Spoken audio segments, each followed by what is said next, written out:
Fala galera, Matheus Starling, Daniel Figueiredo, para o canal da Starling Academy of Music. Hoje vamos trazer um assunto aqui que a gente tem trago, né, aqui. Vamos botar lá, cara. Fala rapaziada, Matheus Starling, Daniel Figueiredo, para a Starling Academy of Music. A gente tem falado de alguns assuntos sugeridos pelos assinantes, não, né, pelos seguidores, amigos, colegas. E hoje eu vou aqui no Diego Blumer.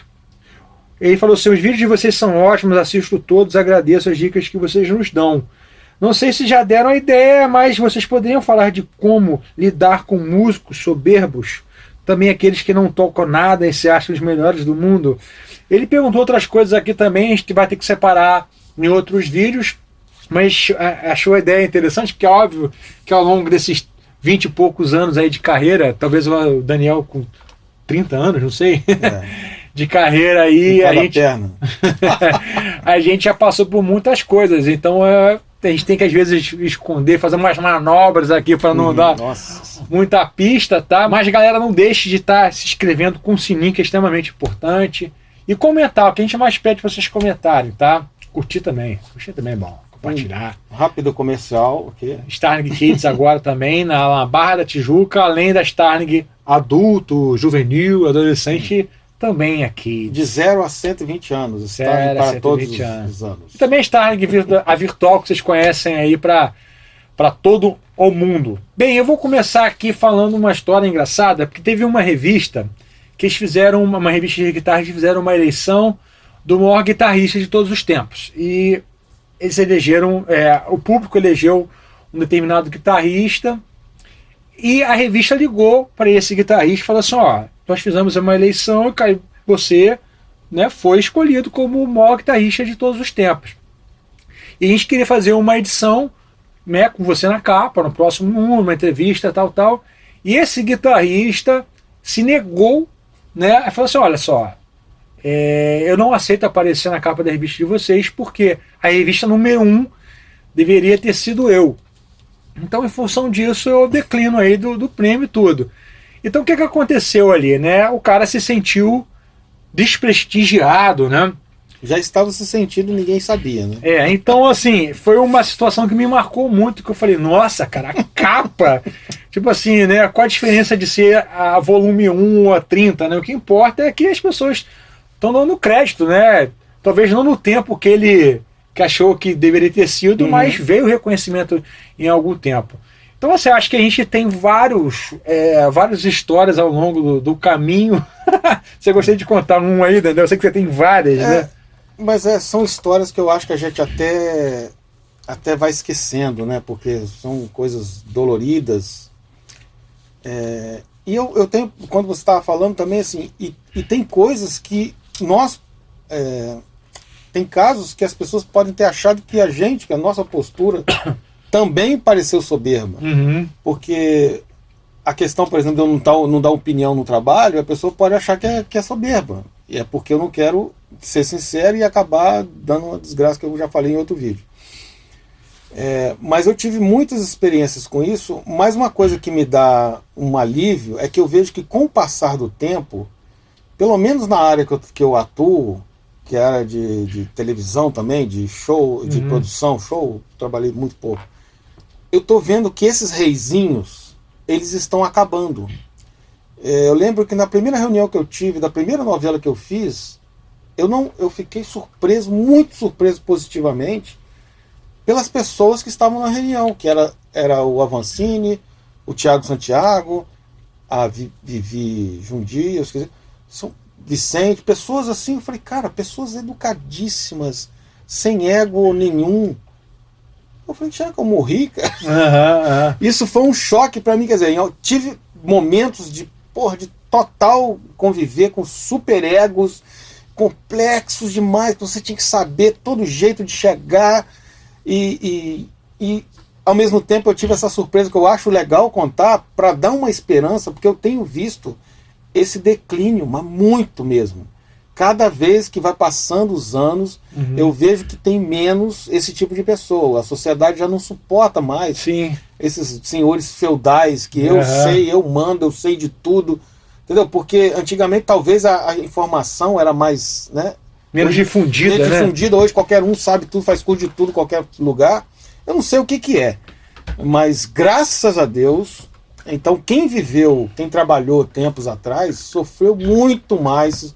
A nova geração, aí vocês estão pegando muito mais leve. Sim. Quando acontecer com vocês lembrem disso, que vocês estão pegando ali o 10%, talvez 20% que a gente e pegou. A questão, essa soberba vem da insegurança da pessoa. Eu acho que 101%. Então isso é importante você entender. E você não ficar puto com a pessoa assim, você realmente tem que lamentar. Eu chego a ter pena da pessoa, porque a pessoa, aquilo é uma casca que ela está tendo que colocar porque ela não se acha grande o suficiente, ela não se acha com poder suficiente. E todos os grandes ditadores, a pessoa que dominador, que quer, isso é uma fraqueza dela. Uma insegurança. Insegurança, lá no fundo, né? Que eu não se sente valorizado, que isso não... Então, assim, se você entender isso, aí você vai tentar essa mudança de em vez de você ficar muito puto com a pessoa e ter pena, muda radicalmente sua vida. Eu tive alguns casos assim, né, pessoas até que me prejudicaram. Quando eu fui ver, eu falei, gente, caramba, bicho.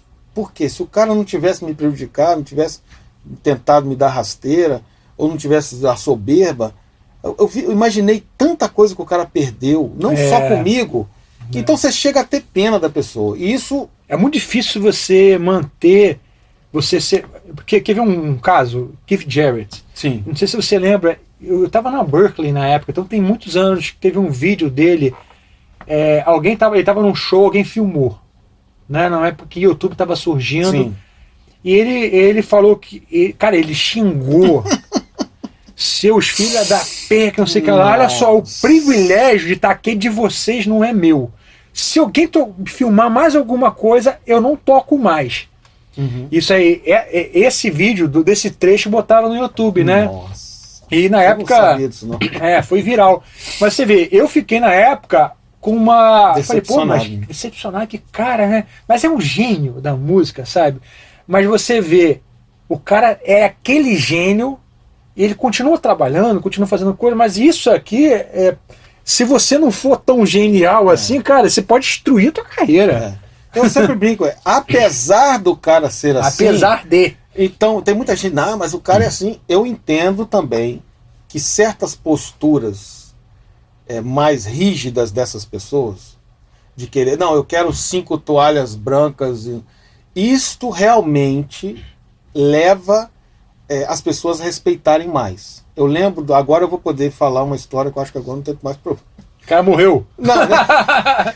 Mas era uma coisa que me intrigava, que quando eu trabalhava com compositores, eu fazia o arranjo, não sei. Se você tiver que entregar, tinha que entregar na mesma hora, você só podia entregar uma música. Mas ou era para Marlene Matos, ou era para o Zezé de Camargo, ou era para o Sistão de Choró. Para quem que você ia entregar? Para Marlene Matos. Uhum. Isso eu achava muito injusto. Mas eu pensava nisso, assim. Eu sei que existe nessa coisa como é que chama isso que a gente falou? Essa soberba, existe algum elemento que você não deve usar como soberba, mas você deve aprender com o soberbo, que ele realmente, às vezes, ele é privilegiado, porque as pessoas têm medo de deixar ele para depois. Uhum. Então ele é atendido primeiro. Quem é mais exigente. Mas você pode ser exigente sem ser soberbo. É o que a gente tenta ser todo dia, né? Uhum. Você tentar falar do melhor jeito, tentar... mas ser exigente. Porque se você também for ficar querendo ser muito humilde, eu já vi casos da pessoa ser prejudicada porque ela é humilde demais. Sim. Então tem que ficar... foi interessante, eu não queria ter acabado esse vídeo sem falar sobre isso. Você tem os extremos. Você que está reclamando da pessoa soberba, você pode ter um problema que é o inverso. Uhum. Você não pode também abaixar a cabeça demais, porque é natural. Tem até um outro ditado muito legal, que você ensina a pessoa a lidar com você. Você que dá os limites.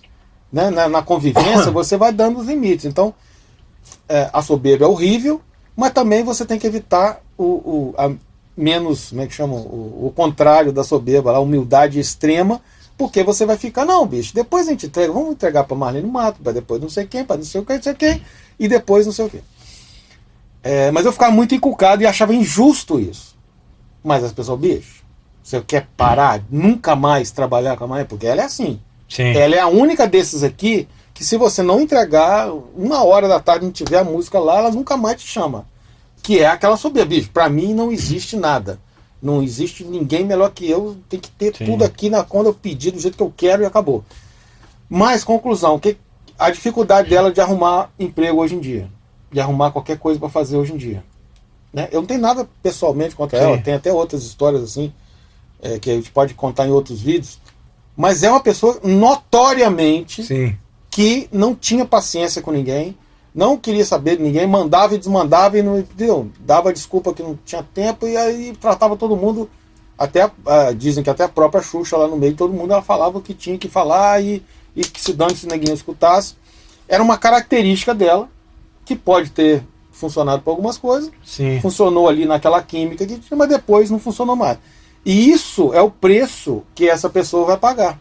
É porque quando você lida com pessoas que você precisa lidar com uma pessoa que tem soberba, a primeira oportunidade que você tem para substituir essa pessoa, você vai substituir, né?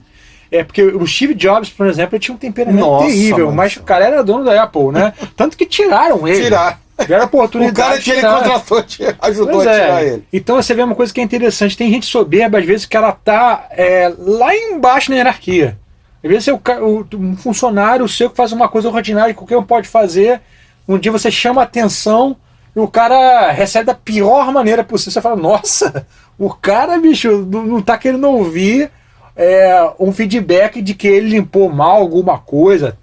Então, assim, essa questão da soberba tá em várias etapas e hierarquias, né? Eu acho que ele falou, né? Pessoas que não tocam nada, que não são nada e que tem uma soberba. Então, mas provavelmente ele está falando isso porque ele tem que obedecer essa pessoa. Senão ele não estava preocupado com isso. É alguém que contratou ele para fazer alguma coisa que tudo toca mal. Mas aí vem uma outra questão que não toca nada, que não é nada. Isso na arte é difícil a gente falar. Você tem a parte técnica, você tem estudo, você tem tudo, mas o cara pode ali ter uma coisa que atinge milhões de pessoas, que vendem milhões de discos, a música com o maior sucesso mundial, e ele toca 0,3% do que você toca, conhece, 1% você toca. Então a arte tem essa coisa que é imensurável. E também tem muita coisa seguinte, às vezes a pessoa tem uma impressão equivocada de si mesmo pelo meio que ela né, que ela vive. Você, às vezes, eu lembro quando eu tinha 16 anos, minha mãe chegou para mim e falou assim, Matheus, você já decidiu que quer ser músico? Vai estudar em alguma faculdade, alguma coisa assim. Eu cheguei, mãe, olha só, entenda alguma coisa. Eu toco mal, mas tem Steve Vai, você treina igual os caras. De música eu toco, por CD eu toco igual. Então, eu não preciso de estudar. Minha mãe falou assim, nossa, seu julgamento de si mesmo tá muito bem acima, né? Então, assim, era o meio que eu vivi em Cabo Frio, para minha região, eu era um cara que me destacava. Mas voltando para os tempos de hoje, né? Eu sempre tive meus quartetos. Eu já tive o meu primeiro álbum, gravei com um músico gringo, né? Lá nos Estados Unidos, com americano. Então, voltando aqui, porque a bateria acabou, temos que trocar a bateria. Mas em todos os meus quartetos que eu tive até hoje, eu fiz questão de trabalhar com músicos que eu admirava, mas com músicos que eu gostava de conviver.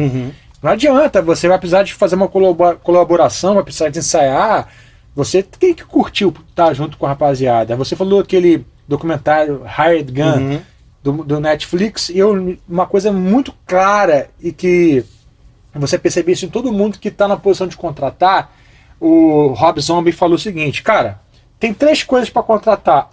O cara tem que tocar o estilo da maneira que a gente quer, tem que se enquadrar musicalmente. 2, o cara tem que ter uma presença de palco, né, que tem que ter vida. 3, o cara tem que ser gente boa. E esse é o mais difícil. Porque tem gente boa pra caramba em Los Angeles, tem gente boa pinta, que tem tudo a ver, mas às vezes você convive com um cara 1, 2 meses e fala assim, meu irmão, que pela saco. Você vê o Steve Vai já falou sobre isso, você vai pegar uma turnê para excursionar 2 anos, 1 ano e meio de excursão, que seja 6 meses, vai conviver com um cara no hotel, vai andar de avião, de ônibus junto.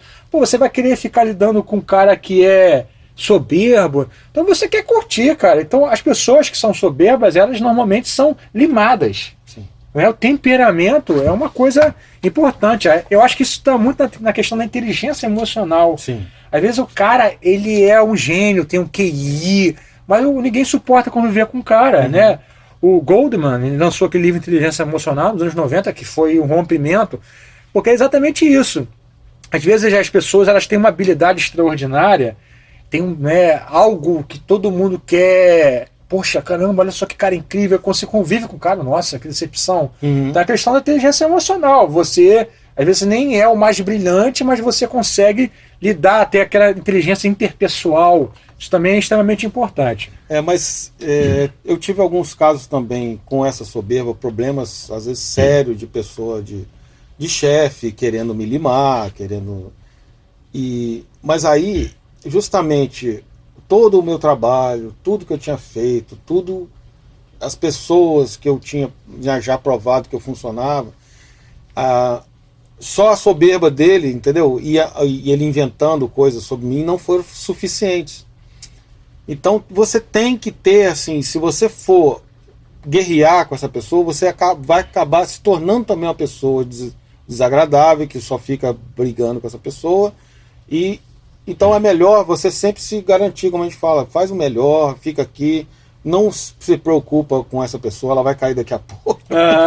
O lance que a gente já deu em outros vídeos também é o exemplo de ter a resiliência, de fazer, seguir e seguir o método José do Egito, que procura um vídeo aí que a gente fala sobre esse método, e segue em frente, não se estressa, tenta pensar nessa maneira que a pessoa está infeliz. Ninguém assim é feliz, cara. O cara que quer pisar nas pessoas, quer humilhar as pessoas, não tem felicidade nisso. Tem até aquela frase, né? Que gente feliz não enche o saco, um negócio assim. Tem uma frase muito legal que é realmente isso. Cara, se o cara tá bem a vida, ele não tá enchendo o saco de ninguém. Ele tá querendo festejar, tá querendo fazer mais coisas, tá querendo ir pra frente. Então é uma pessoa infeliz que talvez até no momento de fraqueza você possa ajudá-la. Sim, sim. E sair desse momento no momento não, às vezes via a vida inteira, né? E eu tive casos de presenciar pessoas soberbas ali numa reunião e ali no estacionamento ser o seu grande amigo, porque ali na reunião ele precisava daquela armadura. Então era uma coisa que você tinha que saber conviver também. O cara não consegue, ali ele se sente ameaçado, ele se arma e vira igual aqueles monstros do pica-pau, do Doctor que toma veneno lá. Mas aí vai quando ele está sozinho com você, ele não se sente ameaçado, ali ele vira normal. Então você vai tentando falar, não sei o quê. Mas já tive casos também de pessoas consideradas muito soberbas por outras, que ninguém falou comigo que não trabalhava nem por dinheiro nem algum, e que eu convivia bem porque essa pessoa gostava da minha sinceridade.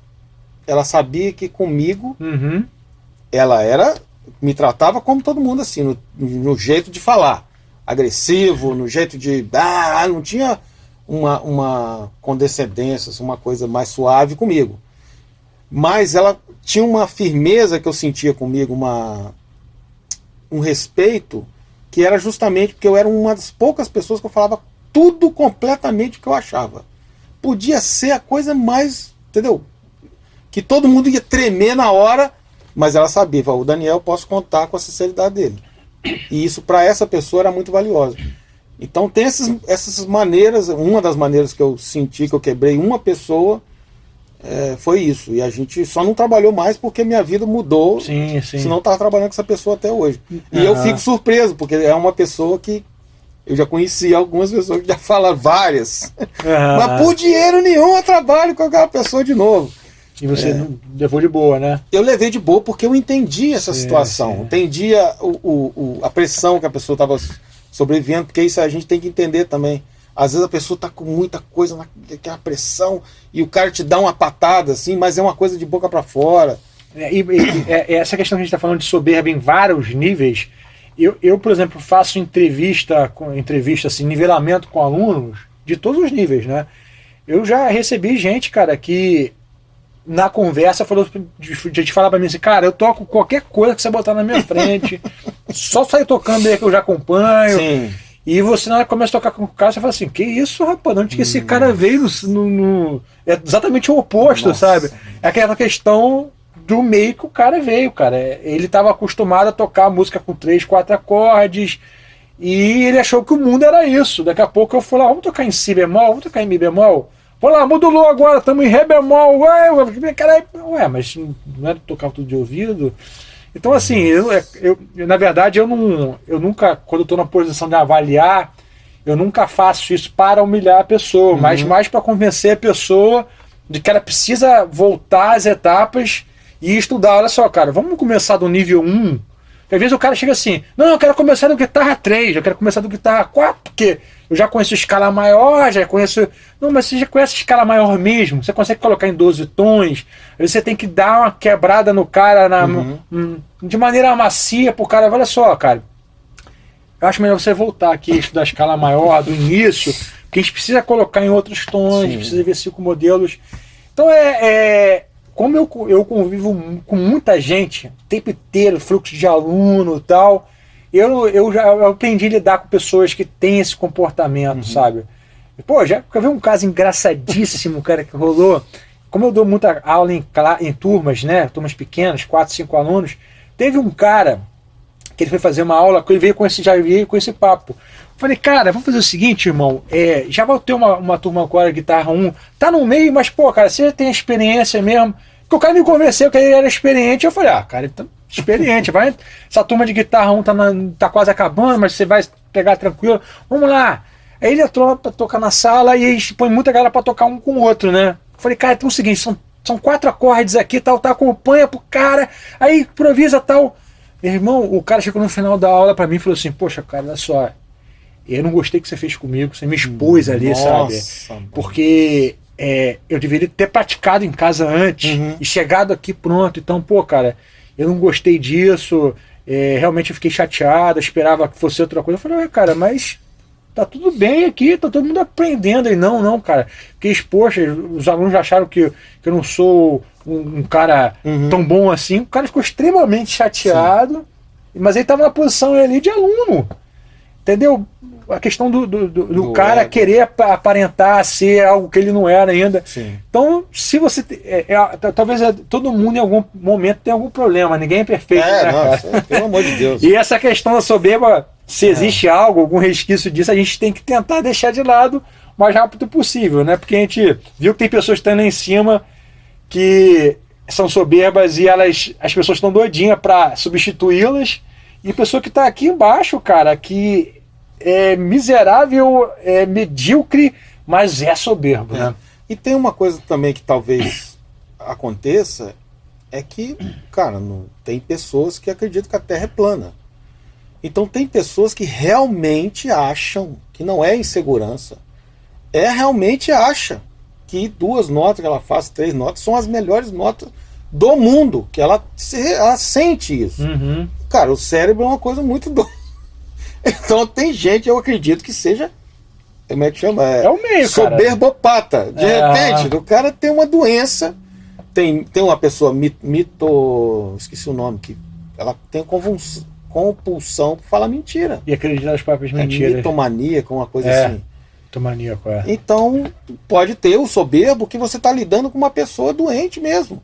Que ela tem essa coisa, já o cérebro dela funciona só assim, e ela fala, eu sou melhor, eu faço isso, eu sou melhor. Eu tô lembrando um outro caso que eu tive aqui no estúdio, uma pessoa que eu conheci, que eu nunca vi ninguém no mundo, em nenhuma hipótese, nem entrevista, eu acho que nunca na vida. Porque o tempo inteiro a pessoa falava de si mesmo, não a soberba daquela coisa de impor, mas na verdade é uma coisa mais de ego. Eu só componho melodia maravilhosa, eu canto muito, todo mundo me adora, eu vou tudo assim. Gente, e não era. Entendeu? Não era absurdo. No mundo dele, do meio dele, talvez ele se sobressaísse. É impressionante. Eu até chamei minha esposa depois pra ela presenciar, que falou, cara, ninguém vai acreditar no que eu tô falando. Eu nunca vi isso na minha vida. Mas aí ela velha história. Eu não queria mais fazer mais nada com essa pessoa, obviamente, aquele negócio. Enquanto eu estava aquilo para fazer, eu não podia cancelar. Eu soube lidar com a situação, beleza, pá, tá, beleza, mas vamos gravar. A música ficou legal, todo mundo adorou, papapá, mas nunca mais quero estar presente com uma pessoa assim. Nem Tem ela, nem pessoas nenhuma que- pessoa. Tem pessoas que vão entregar a mesma coisa ou até melhor e são ótimas de conviver, Sim, então, sim. né? Então é isso, galera, tá bom? Comentem, compartilhem, fiquem com Deus.